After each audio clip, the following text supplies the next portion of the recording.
and welcome to episode 5 of Opening the Package, Toy Collecting with Ian Crazy Cannon. So I still have a special episode planned where I'm going to go over one of my favorite toy lines of all time, but this time I decided to do one with my boys again. And so I picked a toy line that me and my boys have been enjoying together for the last few years, and it is, ta-da, Doctor Who! For those of you not familiar with Doctor Who, I feel sorry for you. But Doctor Who is the longest running sci-fi program in history. It did 23 years in its initial run. It's come back and it is on its 8th year now, I believe. It's doing fine. It's getting acclaim worldwide, winning awards left and right, getting an audience. So, this new incarnation of the Doctor has been awesome. It's been a great run, and of course they've done quite a few with toys. Now, one problem with it is, since it is BBC, it is over in the UK. And so most of the toys are really hard to come by over here, although more and more they're getting out there. But in general, you have to find special sites online to order them, especially if you want the whole variety. Now, I've had to cut back over the last year, so the newer stuff I don't have as much variety as the later stuff, but there's still all sorts of cool things to collect. So, sonic screwdriver, of course, they've done quite a few of these. This is my son's, and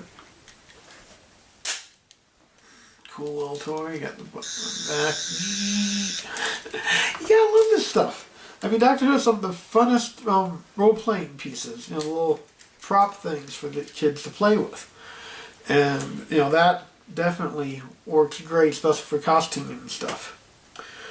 But, of course, we're about to talk about the figures here, and for that we will split up. So I'm going to let my son Hayden come and talk to you about the Doctor. This is a doctor. These are the doctors, and I'm going to be talking about them. So, he started as the 9th Doctor. Well, we have 9th Doctor. But he started as this. He drew this. What am I talking about? The 9th Doctor. The 9th Doctor is the one that started the new series. That started the new series, yeah. And just came out in the Time War. And he just came out of the Time War, where he's the one that fought the Daleks on a spaceship, but like all the Doctors have. But a spaceship that isn't part of the Dalek spaceship. Now, due to there only being one series with the 9th Doctor, he has the least amount of variations to his figure. Second, we have the 10th Doctor, and the 10th Doctor with the 3D kind of glasses. Do you remember why he was wearing the 3D glasses? The variation. He can see the contamination from the void. Because he can see the contamination from the void. Contamination. He's wearing them because he can see the contamination from the void. And this one, he has his coat and all this. A fairly standard 10th Doctor. This one, he didn't come with a coat. So, now, we're going to the 11th Doctor. So, when the 10th Doctor regenerated, he looked like this. With his 10th Doctor clothes all ripped up. Never changed his clothes until that day. Then he looked like this. And this is the only one that came with our screwdriver. No, they all came with them. Well, not this one. Oh, yeah. This is the only one that came with a screwdriver besides this two. Yeah, but the screwdrivers are very small and easily lost. He's the only one we have the screwdriver for right now. But him and... Okay. Keep going. Him. So, now, there's this time where he was in prison and got old. So here's the figure for it. You a You can beard. see the mustache and beard and how big his hair is. So really changed. So that is it for the doctor. Okay, now we will let Quinn come in and talk about Daleks. Hello. So these are the Daleks. And I am going to talk about them. So the first Dalek I'm going to talk about is this one. This was the first Dalek we saw in the new series. And Rose Tyler, the Doctor's companion at the time, touched this Dalek when it was growing weak and dying, and she basically made it a mutant Dalek. So the cool thing about this toy is you can actually open it up and you can see the inside mutant Dalek. And that's actually really cool. This was like one of the first Dalek toys out, and obviously they made the rest of the Daleks off of this mold. They just kept this part on. So that was the first Dalek we saw in the new series. So then we have the Assault Dalek. Its difference is instead of a plunger thing, it has like this little claw thing that basically in the show it's sort of kind of like, what's it called? Blowtorch. It's sort of kind of like a blowtorch, and like they used it to bring down doors or take down doors and open doors and all sorts of things like that. And by the way, they do have their hovering technique still. Then we have Dalek Sec. The Black Dalek from the Cult of Skaro. The Cult of Skaro's mission was to actually be imaginative and come up with ideas to destroy the world, I guess.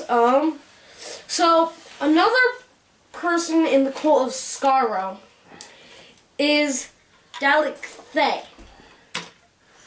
So this version of Dalek Thay is actually very different from a normal Dalek. If you compare their backs. They came up with a plan, so they use his 3 back panels here. And yeah, the way you can tell one of these Cult of Skaro Daleks and a regular Dalek is they have these little symbols here. Yeah, we're not gonna really get good enough Yeah. close up on those, though. But these symbols are like a box with a certain amount of lines in it, and then a line. So yeah, Maybe. and Let's see if you can see that the other right there. and other Daleks just have like a random symbol, like this mutant Dalek. Yeah, I'm not sure how well. Yeah, hopefully you can tell the difference if you look, but they all have a symbol there, but they're yeah. I'm not completely sure what they all mean, although the Ironhide, which we don't have a figure for, which was the World War II version where Winston Churchill. It had like a It had British flag. Yeah. So So, yeah. The next Dalek, or Daleks, I should talk about, is the brand new one. Basically, these are the Daleks that fought the 11th Doctor so far. And here is it. Definitely a big change. They're bigger. They have a hunched back. But yeah, much different. Bigger gun. Yeah, so this is an interesting version. Like all the Daleks, you can move his head around. But it mostly has the same aspects. same style. Yeah, same style as the other Dalek toys.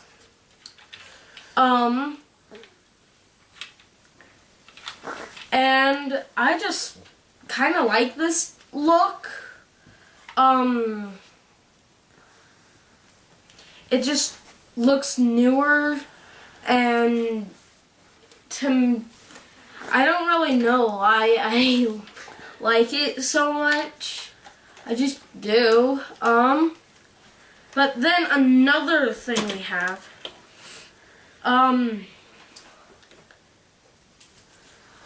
Lego Dalek. Lego style. Lego style Dalek.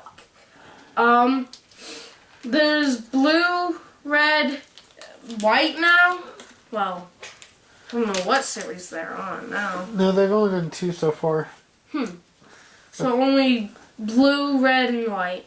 I think they've done yellow as well. They have?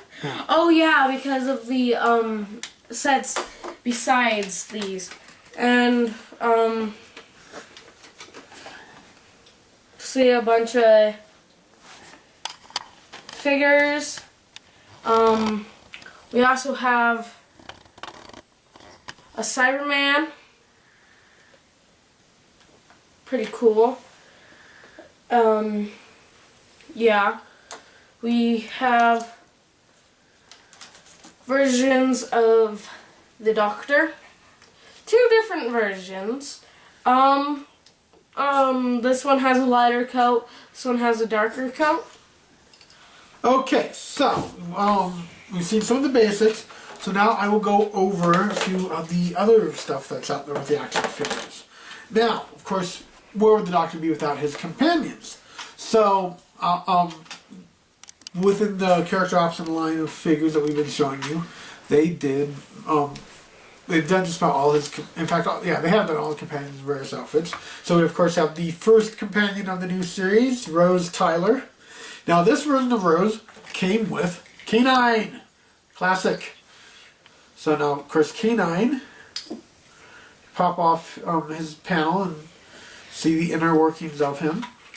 Kind of cool, especially since when we first see him in the new series, that's one of the things. The Doctor has to appear on, so we get to see the inside of him. So, now it's interesting that they paired the 2 together. I think basically they figured, let's get K9 out there because K9's a fan favorite, and so they don't necessarily make sense to be together. They only ran into him once, but they paired them together. So it was a cool little set. Now, of course, Rose's ex-boyfriend, Mickey Smith, who is one of those characters who at first wasn't that interesting of a character, but they built him up and did a great job with him. So by the time, they're done with him, he actually was a pretty in-depth, kick-ass guy. It's the gun, which, the first time we see Mickey, you never picture him like this. He's actually comes off kind of wimpy and whiny. But obviously here, we've changed him. Now, then, of course, during that time frame, one of the Doctor's most famous companions, who actually has his own spin-off show, Captain Jack Harkness. Yes, I mean the pinnacle of being cool and sexy. Jack was just awesome. And so this was the basic figure they did for the series. They've done a couple other versions of Jack. In his off-branch show, Torchwood, they've done a few figures for him in that as well. where he has the trench coat and stuff. But this is your basic Jack Harkness, where we first saw him with his little, what is that, Sonic the Sonic gun. Yeah, I forget there's a name for it, but it's another sonic weapon that actually reappears later on in the hands of River Song. So, and of course, the replacement for Rose, although replacement's not accurate, the companion that comes in after her is the lovely Martha Jones. Now, Her and anyone Mickey. following it, Martha Jones and Mickey actually end up hooking up and getting married. So, they still end up together, but Martha was a very strong companion. I don't have any of the other companions after that. I do not have Donna Noble or, of course, Amelia/Amy Pond or Rory Williams or River Song. Those are all figures I'd like to get, but I've had to cut back on. They have them all. And some of them look like awesome figures, and I do hope to pick them up someday, but they're hard to get. Now, Toys R Us is getting the figures in, but they're still like $18 a piece. So it's hard to get them. So far, all they've had is the 11th Doctor and Amelia, from what I've seen. So onwards to his enemies. Of course, we just saw the Daleks, and we had a big battle between the Daleks and Cybermen in the end of one of the seasons. And so, of course, That's actually when Rose left. Yep. Now, they did do a version of these guys without the guns, but that doesn't seem to have any point. You want the guns, I think. They've done battle damaged ones. In the show itself, they took off the C symbol on the chest to signify that these are actually supposed to be... Because these Cybermen are from another dimension. The ones without the C's are actually the original Cybermen from the main dimension, or something like that. And then, of course, they're even revamping the Cybermen again this coming season with Doctor Who, so there'll be a whole new version of Cybermen out there. But Cybermen have had more changes than just about any other alien he's encountered. These were the basic modern ones, but the old ones went through quite a few changes over the years, as pretty much every time you saw them, they had a different look to them. Now, to get into the newer aliens that have been introduced, the family Slevene. That's not the name of the species, that's the name of the family. They're from Rastatarcophaloventaurus. I pronounced it wrong, I can guarantee you that. But it's very hard to pronounce. Yeah. I don't think they've ever given us an actual species name. They go by family names. In the Sarah Jane Adventures, we do see a second family, which has like pinkish skin, if I remember correctly, and that's a whole different family. They're not the Slevene. These are the green skin guys are the Slevene, apparently. So, however their species does it, they identify themselves by family name, not by species name. Then, of course, we get into other newer ones. The Ood, which have become a much more interesting race since we first saw them in the Impossible Planet. And we've learned a lot about them. This part is actually more than just a little voice translator thing. Actually, it replaced a secondary brain kind of thing they had. They're really... The highly telepathic species, apparently. There's a lot of other stuff about that we've learned since then. So Lovecraftian kind of look to them, which fits with the Satan Pit. Impossible Planet, which was the original ones they were seen in. So, one of the one of my favorite of the newer ones. My favorite is the Weeping Angels, but I don't have any Weeping Angel figures as of yet. Eventually. Then, of course, you have the Jadoon. Now, one problem I've always had with aliens like the Jadoon is the fact that, hey, let's do an alien and give it a earth animal head. The Jadoon have a cool look to them, but I wish they would have been more alien than just a rhino head on a human body. Because to me, that's not really that alien. Now you have the Jadoon Commander, and you have the Jadoon Soldier. Obviously, the main difference is you throw the helmet on. I definitely, the style, the look is really cool here. But the rhino head kind of bothers me still. But that's just me. Some people might like it. But I really just never cared for, hey, let's do the alien as just an animal's head on a human body. That's not alien. That's kind of cheap out. Now we have one of my favorite one-shot aliens.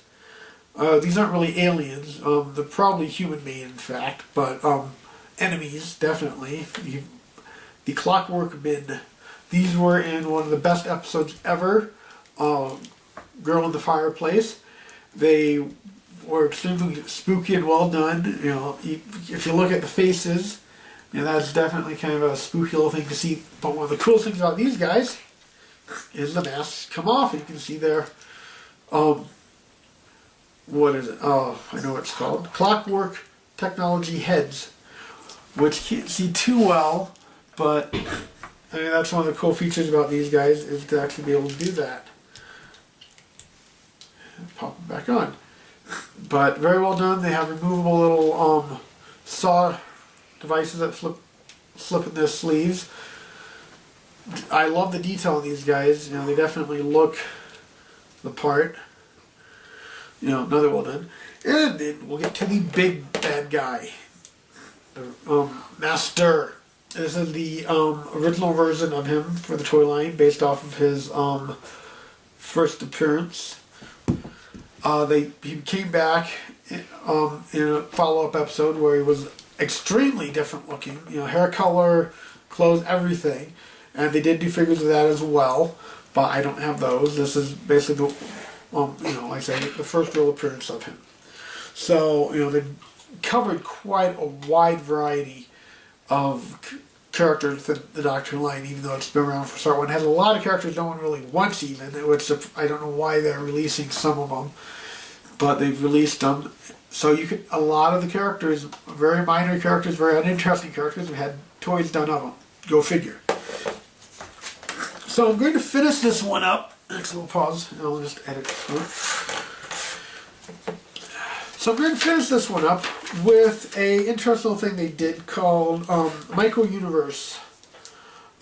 These were in the instructions once more in my booklet. Now this is a cool booklet because guess what? This shows all the figures that were released at the time. This is how booklets should be done. All of them are in there. And this, you have exclusive, common, uncommon, rare.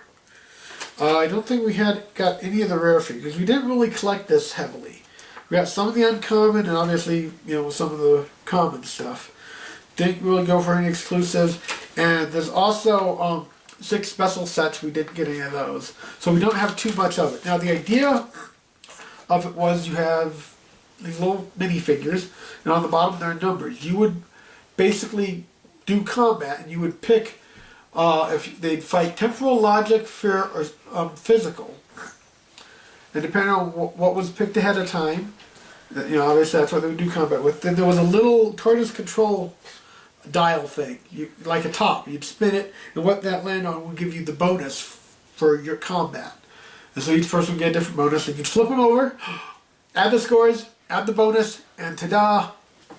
You know, you'd do the winner.